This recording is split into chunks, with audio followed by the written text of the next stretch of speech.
नमस्कार विद्यार्थियों, हम पढ़ रहे थे public administration and private administration. इसमें हमने पहले की क्लास में ये पढ़ चुके हैं कि पब्लिक एडमिनिस्ट्रेशन और प्राइवेट एडमिनिस्ट्रेशन दोनों में क्या समानताएं हैं, कौन से विद्वान है जो दोनों में समानताएं बताते हैं और कौन से विद्वान है जो दोनों में असमानताएं बताते हैं। तो दोनों में असमानताओं के जो कुछ पॉइंट्स हैं वो हम काफी डिस्कस कर चुके हैं। कुछ पॉइंट्स और जो हम जोड़ सकते हैं दोनों में डिफरेंस के, दोनों में अंतर के आधार के जो विद्वानों द्वारा बताए जाते हैं वो हम आज की क्लास में डिस्कस करके इसको कंप्लीट करने की कोशिश करते हैं, इस टॉपिक को, इस पॉइंट को। तो public administration and private administration के जो हम अंतर पढ़ रहे थे, उन अंतरों में जो लास्ट में कुछ रह गए वो आपको मैं एक बार रिवाइज कर दूं कि क्या क्या हमने अंतर के आधार बताए थे। दोनों के बीच अंतर के जो मेन आधार है वो आपको मैंने बता ही दिया था। जो विद्वान है वो तो आपको पता है, हर्बर्ट साइमन, सर जोसिया स्टाम, पालो चिपलब्बी और पीटर डरकर, फेलिक्स नेग्रो इत्यादि विद्वान दोनों में अंतर मानते हैं। और फिर वो विद्वान ये निम्नलिखित जो है ये आधार बताते हैं। ये अंतर का आधार मैंने आपको पहले की क्लास में चर्चा करी जा चुकी है। ये आप इनको लिख लें, इनका लिख के इन पॉइंट्स के बेस पे आप इनको लिख कर याद करें। अगला जो है ये आएगा दोनों में अंतर का आधार, और अगला जो इसके बाद जो मैंने आपको बताया था वो ये बता चुके, ये आप इतना हम कर चुके। अब अगला जो है कुछ जो और पॉइंट्स रह गए वो हम आज की क्लास में चर्चा करेंगे। देखो, दोनों में अंतर का आधार है पारदर्शिता, ट्रांसपेरेंसी। ट्रांसपेरेंसी के आधार पर भी दोनों की अलग अलग स्थिति होती है। पब्लिक एडमिनिस्ट्रेशन और प्राइवेट एडमिनिस्ट्रेशन में ट्रांसपेरेंसी वो अलग अलग है। लोक प्रशासन के बहुत से कृत्य ऐसे होते हैं, बहुत से कार्य ऐसे होते हैं, बहुत सी गतिविधियां ऐसी होती है जो गोपनीय होती है। पब्लिक एडमिनिस्ट्रेशन में बहुत से कार्य ऐसे होते हैं जो सीक्रेट किए जाते हैं। इसके अधिसंख्य के कार्य जनता के सामने तथा इसके अधिसंख्य के कार्य जनता के सामने रहते हैं, लेकिन कुछ कार्य ऐसे होते हैं, बहुत से करते जो गोपनीय होते हैं। निजी प्रशासन के कार्य में निर्णय सभी बंद कमरों में जनता की निगाह से दूर रहते हैं। मतलब लोक प्रशासन के बहुत से करते गोपनीय भी होते हैं, सीक्रेट भी होते हैं, लेकिन ज्यादातर कार्य आपको यहां समझना है कि पब्लिक एडमिनिस्ट्रेशन के कुछ ही कार्य गोपनीय होते हैं। सरकार जिनको सुरक्षा की दृष्टि से या स्वास्थ्य मतलब देश की सीमाओं की रक्षा की दृष्टि से या विदेशी संबंधों की दृष्टि से कुछ कार्य गोपनीय रखती है, लेकिन ज्यादातर कार्य जनता के सामने रहते हैं, ट्रांसपेरेंसी रहती है उसमें। लेकिन निजी प्रशासन के कार्य निर्णय सभी बंद कमरों में जनता की निगाह से दूर रहते हैं। इस संबंध में जो प्रसिद्ध विद्वान एप्लबी क्या कहते हैं कि लोक प्रशासन अपनी सार्वजनिक प्रकृति के कारण निजी प्रशासन से इस मायने में भिन्न है कि लोक प्रशासन के कार्यकरण को सार्वजनिक जांच पड़ताल तथा आलोचनाओं का सामना करना पड़ता है। पब्लिक की आलोचनाओं का सामना करना पड़ेगा लोक प्रशासन को अगर उनकी गतिविधियों के लिए। उसकी जांच पड़ताल हो सकती है लोक प्रशासन द्वारा के कार्यों की, लेकिन निजी प्रशासन में ऐसा नहीं होता। लोक सेवकों को अपने जीवन, व्यक्तित्व तथा आचरण की दृष्टि से मीडिया तथा सार्वजनिक हितों से निरंतर जूझना पड़ता है। सार्वजनिक हितों का लोक प्रशासन में सर्वाधिक ध्यान रखा जाता है, जबकि निजी प्रशासन के हितों की उनके संगठन उद्देश्य से बाहर कभी चिंता नहीं होती है। ठीक है। Citizen charter, right to information, उपभोक्ता संरक्षण कानून है ना, इत्यादि प्रशासनिक पारदर्शिता में निरंतर वृद्धि हो रही है। जो सूचना का अधिकार अधिनियम आ गया 2005 में, नागरिक अधिकार पत्र है, उपभोक्ता संरक्षण कानून है, इनके कारण लोक प्रशासन में निरंतर पारदर्शिता बढ़ रही है। अर्थात कहने का मतलब है कि लोक प्रशासन में जो भी कार्य होते हैं वो ट्रांसपेरेंसी, पारदर्शिता से जनता के सामने खुले होते हैं। ज्यादातर कार्य लोक प्रशासन में भेदभाव करना आसान नहीं है, लेकिन निजी प्रशासन की ये प्रवृत्ति होती है कि वो भेदभाव करते हैं, निर्णय करते हैं वो बंद कमरों में करते हैं, क्योंकि वो किसी के प्रति उत्तरदायी नहीं होते। इस प्रकार पारदर्शिता के आधार पर भी दोनों में अंतर होता है। अगला जो अंतर का आधार है वो संविधान का प्रभाव। संविधान का प्रभाव का मतलब है कि इफेक्ट ऑफ कॉन्स्टिट्यूशन। आपको अच्छी तरह पता है कि पब्लिक एडमिनिस्ट्रेशन, लोक प्रशासन संविधान के दायरे में कार्य करता है। किसी भी देश का लोक प्रशासन वैसा ही होता है जैसा कि संविधान कहता है, जो संविधान में लिखा हुआ है। संविधान में वर्णित आदर्शों, मौलिक अधिकारों, नीति निर्देशक तत्वों तथा अन्य प्रावधानों के अनुरूप लोक प्रशासन को अपना कार्य संचालन करना होता है। उसी के अनुसार उसको अपना कार्य संचालन करना पड़ेगा जो संविधान में लिखा हुआ है, नियमों में लिखा हुआ है। उसके बाहर जाके लोक प्रशासन अपना कार्य नहीं कर सकता।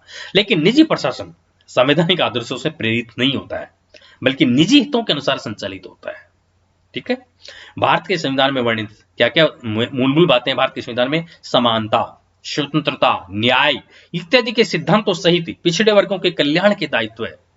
जो भी पिछड़े वर्ग हैं, गरीब वर्ग हैं, महिलाएं हैं, वृद्ध है, अपंग है, इनके लिए लोक प्रशासन सभी कार्य संपन्न करता है। समाज कल्याण से संबंधित गतिविधियां लोक प्रशासन की पुनीत कर्तव्य है, जबकि निजी प्रशासन इस क्रम में स्वतंत्रता प्राप्त होता है। लोक प्रशासन इन सब बातों से मुक्त होता है। निजी प्रशासन इन सब बातों से मुक्त होता है। तो ये इस प्रकार संविधान का जो प्रभाव है वो लोक प्रशासन पर सर्वाधिक होता है। अगला जो अंतर का हम कह सकते हैं प्रेशर, दबाव के आधार पर भी दोनों में हम अंतर कर सकते हैं। लोक प्रशासन में विशेषतः सरकार के उच्च स्तरों पर अनेक प्रकार के दबाव सदैव बने रहते हैं। पब्लिक एडमिनिस्ट्रेशन में प्रेशर होता है उच्च स्तरों पर, नाना प्रकार के आर्थिक, राजनीतिक, सांस्कृतिक, सामाजिक, मतलब राजनीतिक दबाव अलग होगा, आर्थिक दबाव होगा, सांस्कृतिक, सामाजिक दबाव, अंतर्राष्ट्रीय दबाव, राष्ट्रीय, स्थानीय, प्रांतीय दबावों के मध्य प्रशासकों को निर्णय करना पड़ता है। तब जो भी प्रशासक हैं वो निर्णय लेंगे। स्वतंत्र press, political parties, pressure groups, राजनीतिक दल यानी दबाव समय, कानूनी प्रावधान, मानवीय हित, सरकार की लोकप्रियता तथा संगठन के इत्यादि ऐसे कुछ दबाव है जो शीघ्र निर्णय में बाधा बनते हैं। मतलब कुछ कितने प्रकार के दबाव है? प्रेस का दबाव, स्वतंत्र प्रेस का, प्रेस बिल्कुल प्रेस का, राजनीतिक दल का, दबाव समयों का, कानूनी प्रावधान जो होते हैं, मानवीय हितों का, इत्यादि कुछ दबाव है जिनमें शीघ्र निर्णय लेने में बाधा आती है। जबकि निजी प्रशासन निर्णय करने में स्वतंत्र होता है क्योंकि दबाव तथा जटिलताएं प्राय उसमें नहीं होती है। निजी प्रशासन पर कोई दबाव नहीं होता, बस उनको सरकार द्वारा जो नियम बना दिए गए हैं उनके अधीन वो स्वतंत्र है निर्णय लेने के लिए। लेकिन लोक प्रशासन में विभिन्न दबावों का सामना करना पड़ता है। इसी प्रकार अगला अंतर का आधार है स्थायित्व है, संगठन का स्थायित्व है, परमानेंसी के बेस पर। लोक प्रशासन तथा शासन का, गवर्नमेंट का और लोक प्रशासन का मतलब आपस में एक दूसरे का बिल्कुल साथ है, दोनों एक दूसरे से जुड़े हुए रहते हैं। सरकारों का स्वरूप परिवर्तित हो सकता है, चेंज हो सकती है सरकारें, कभी कौन से दल की या किसी भी कौन से गठबंधन की सरकार आ सकती है, लेकिन लोक प्रशासन जो है वो प्रत्येक स्थिति में बना रहता है। प्रशासन हमेशा बना रहेगा, सरकारें बदल सकती है, सरकारों में कार्य करने वाले दल बदल सकते हैं, लेकिन प्रशासन जो है, लोक प्रशासन है, वो स्थायी रहता है, अर्थात वो स्थायी बना रहता है। जहां तक प्रशासनिक संगठनों के स्थायित्व का प्रश्न है, लोक प्रशासन से संबंधित संगठन अधिक स्थायी होते हैं क्योंकि वे मुनाफे के उद्देश्य से नहीं बनाए जाते हैं। पब्लिक एडमिनिस्ट्रेशन के जो भी ऑर्गेनाइजेशन होंगे वो मुनाफे के उद्देश्य से नहीं बनाए जाएंगे, वो जनहित के उद्देश्य से बनाए जाते हैं, इसलिए वो स्थायी होते हैं। लेकिन निजी प्रशासन से संबंधित संगठन या इकाइयां अधिक समय तक हानि नहीं उठा सकते हैं, वो निरंतर घाटा देने वाले उपक्रम शीघ्र ही बंद हो जाते हैं।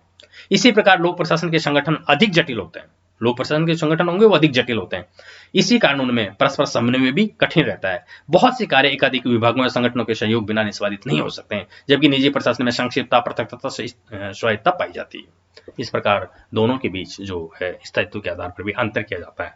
अगला अंतर का आधार है कार्यों का चयन, सिलेक्शन ऑफ मतलब फंक्शंस। सरकारी प्रशासन में कार्यों का चयन राजनीति से प्रेरित होता है, मतलब पॉलिटिकल पार्टी से प्रेरित होता है सरकारी कार्यों का चयन, अर्थात प्रशासन पॉलिटिकल पार्टी से मतलब है राजनीति से चयन, पॉलिटिक्स से चयन होता है उनका, क्योंकि चुनाव में किए गए वायदों के अनुसार ही सत्तारूढ़ दल, चुनाव में जो पार्टी, जिस पार्टी की सरकार है, उन्होंने चुनाव में जो जनता से वादे किए हैं उन्हीं के अनुसार वो नीतियां कार्यक्रम तय करती है और प्रशासन को उन्हीं नीतियों कार्यक्रमों का संचालन करना पड़ता है, उन्हीं को कार्यान्वयन करना पड़ता है। जबकि निजी प्रशासन में कार्यों को चयन जनमत की निर्धारण के लिए नहीं बल्कि निजी हितों के लिए अर्थात मुनाफे के आधार पर कार्यों का चयन करते हैं। निजी प्रशासन वाले जनहित के आधार पर नहीं करते, मुनाफे के आधार पर कि किसमें मुनाफा होगा उसमें निजी प्रशासन कार्य करता है।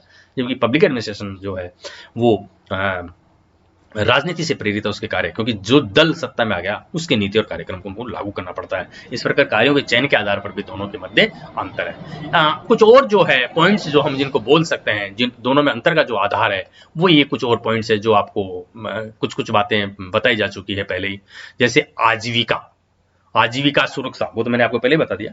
आजीविका सुरक्षा, राज्य सर्वश्रेष्ठ नियोक्ता है ना, मतलब यह उदाहरण लोक सेवकों को आजीविका की सुरक्षा प्रदान करते हैं कि लोक प्रशासन में आजीविका सुरक्षित रहती है, उनको जल्दी से हटाया नहीं जा सकता।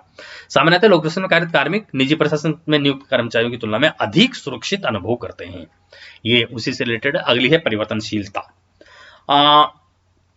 इसके आधार पर भी दोनों के मध्य अंतर है, मतलब निजी प्रशासन को प्रतिस्पर्धा का नित्य सामना करना पड़ता है, निजी प्रशासन में कंपटीशन होता है, अतः निजी प्रशासन में अवसरानुकूल परिवर्तन, संशोधन तथा विकास शीघ्रता से करना पड़ता है, मतलब परिवर्तनशील होता है निजी प्रशासन, जबकि लोक प्रशासन इतना परिवर्तनशील नहीं होता।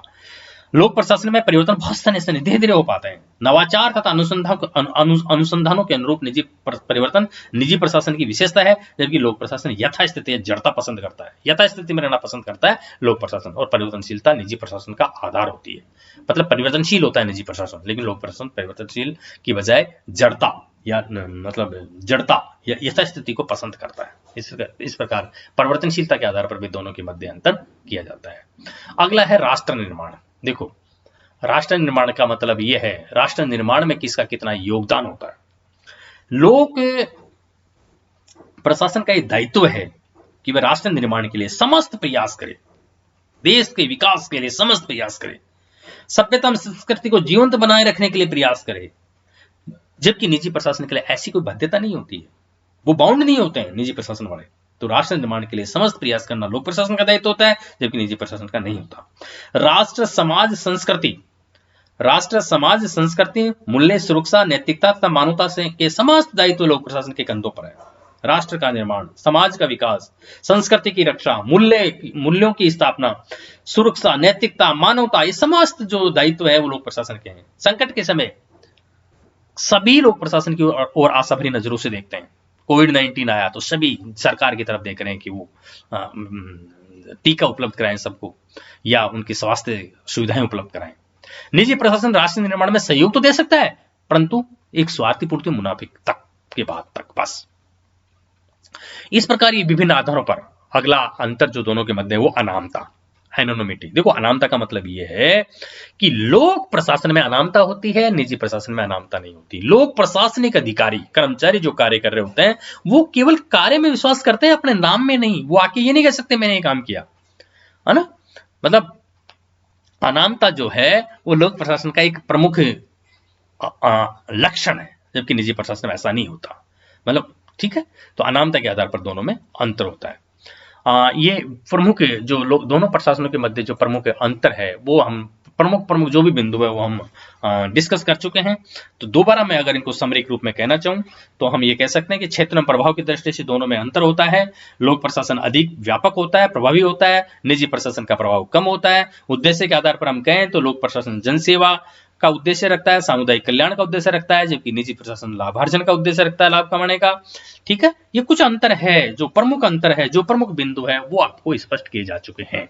अब इन अंतरों के आधार पर हम इस निष्कर्ष पर आते हैं कि दोनों के मध्य जो क्या एक्चुअल में है, क्या निष्कर्ष पे आना जरूरी है। निष्कर्ष पे आएंगे कि दोनों के मध्य क्या सच में ही बहुत बड़ी खाई है, क्या है दोनों का मतलब है, क्या दोनों ऐसे हैं कि मिल ही नहीं सकते आपस में एक दूसरे के। कितना बड़ा अंतर है दोनों के मध्य, विद्वान विभिन्न बातें कहते हैं। तो हम निष्कर्ष के रूप में जो दोनों के मध्य निष्कर्ष है उनके लिए हम अगर आएंगे तो देखो, निष्कर्ष के रूप में ये प्रमुख पॉइंट्स है, निष्कर्ष है जो निकल कर आते हैं दोनों के मध्य जो अंतर जी की बातें हम जिनकी कर चुके हैं, है ना। क्योंकि आपको यहाँ ये समझना है कि लोक प्रशासन और निजी प्रशासन में जो अंतर में ऊपर जो पॉइंट्स बताए गए हैं वो प्रमुख अंतर तो है, दिखते हैं, किंतु वास्तविकता में सच्चाई कि दोनों प्रशासन में अंतर है वो केवल मात्रा का है। दोनों में अंतर केवल मात्रा का है, गुणकार प्रकार का नहीं है। पहला निष्कर्ष निकल कर आता है कि लोक प्रशासन निजी प्रशासन में उपयुक्त अंतर द्रष्टव्य है, किंतु सच्चाई यह है कि दोनों प्रशासनों में अंतर केवल मात्रा का है, गुण और प्रकार का नहीं। वास्तविकता यह है कि लोक प्रशासन और निजी प्रशासन में पृथक सत्ता नहीं है, वे एक ही प्रशासन के दो भिन्न रूप हैं।